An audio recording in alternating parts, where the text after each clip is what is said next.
Alors, aujourd'hui, on va décortiquer une histoire vraiment fascinante. Tout commence avec un objet tout simple, une médaille. Mais attention, pas n'importe laquelle. C'est une médaille qui va nous faire voyager d'un régime totalitaire du XXe siècle jusqu'aux sociétés secrètes de l'époque des Lumières. Et voilà l'énigme qui est au cœur de tout.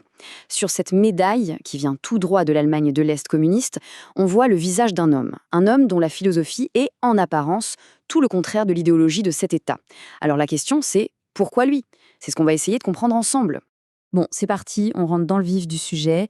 Et pour commencer, on va se pencher sur cet objet, cette fameuse médaille, qui est un vrai casse-tête historique et philosophique. Il s'agit donc de la médaille Pestalozzi. Il faut bien se rendre compte qu'en RDA, recevoir ça, c'était un honneur immense. Ça faisait de la personne l'enseignement modèle, celui qui donnait tout pour former la jeunesse. Un symbole hyper puissant, surtout dans un État où l'éducation était vue comme le pilier central du projet de société. Et c'est là que ça coince, que la contradiction est flagrante. D'un côté, on a l'objectif de la RDA, formater un homme nouveau, socialiste, bien conforme, bien aligné politiquement, et de l'autre, on a la vision de l'homme qui a donné son nom à la médaille, Johann Heinrich Pestalozzi, un humaniste convaincu que l'individu s'épanouit par la liberté et l'amour, surtout pas par la contrainte. C'est le jour et la nuit.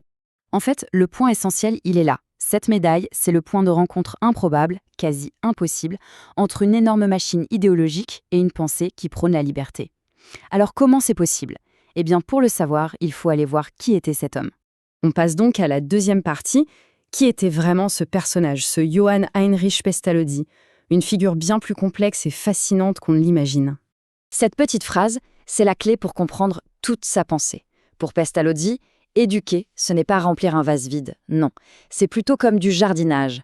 On aide une graine, qui est déjà là à l'intérieur de chacun, à pousser et à s'épanouir. Pour son époque, c'était une idée mais complètement révolutionnaire. Et sa vie, c'est vraiment l'histoire d'un combat et d'un dévouement sans faille. Il vient d'un milieu modeste et il a passé toute son existence à essayer d'éduquer les plus pauvres. Il a enchaîné les galères financières, son projet de Neuhof a été un échec cuisant, mais il n'a jamais lâché. De son orphelinat de Stans à son institut mondialement connu d'Yverdon, le but restait le même, donner de la dignité par le savoir à ceux que la société avait oubliés. Mais alors, concrètement, c'était quoi sa méthode? C'était une approche totale, qui a mis un grand coup de pied dans la fourmilière de la pédagogie de l'époque. Une méthode qu'on peut résumer en 3 mots tout simples, la tête, le cœur et la main. Et c'est d'une modernité assez folle en fait. D'abord, la tête. Pour lui, fini le par cœur complètement absurde. L'enfant doit comprendre en observant, en expérimentant. Ensuite, le cœur. Pas d'éducation possible sans amour, sans un sentiment de sécurité. L'école, ça doit être un lieu bienveillant. Et enfin, la main.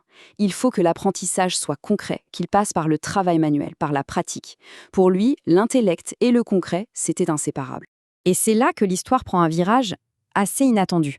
Parce que cette vision de l'éducation, si humaine, si progressiste, elle ne sort pas de nulle part. Non, elle a été nourrie par des sources, disons, beaucoup plus discrètes. En fait, derrière le grand pédagogue, il y avait un homme des Lumières, un homme qui traînait dans des cercles un peu secrets, où on rêvait de changer le monde, de libérer l'humanité, mais en coulisses. Et quand on regarde ses affiliations, c'est très parlant. Pestalozzi était franc-maçon, mais il a aussi fait partie des Illuminés de Bavière. Oui, une des sociétés secrètes les plus radicales et les plus fantasmées de toute l'histoire. Et ça, évidemment, ça change complètement la façon de voir son travail. On voit super bien comment ces deux influences se sont mélangées dans sa pédagogie. De la franc-maçonnerie, il garde l'idée de l'éducation comme une sorte d'initiation.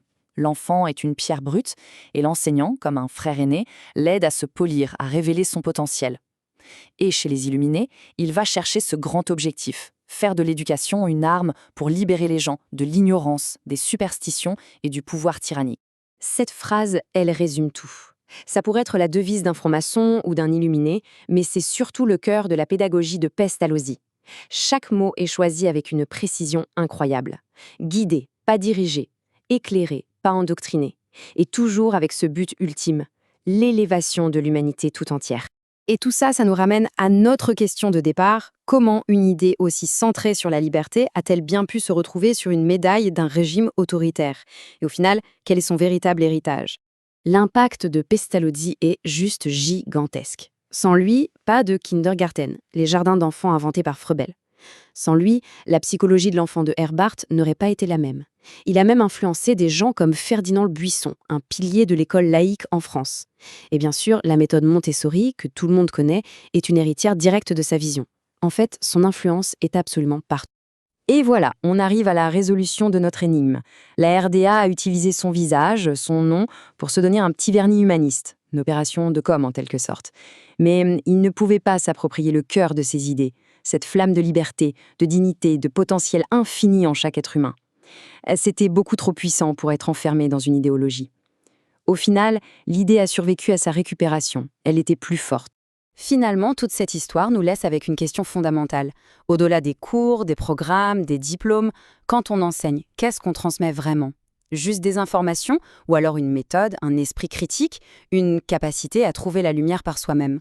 L'histoire de Pestalozzi, c'est peut-être un rappel que transmettre, c'est avant tout un acte d'émancipation.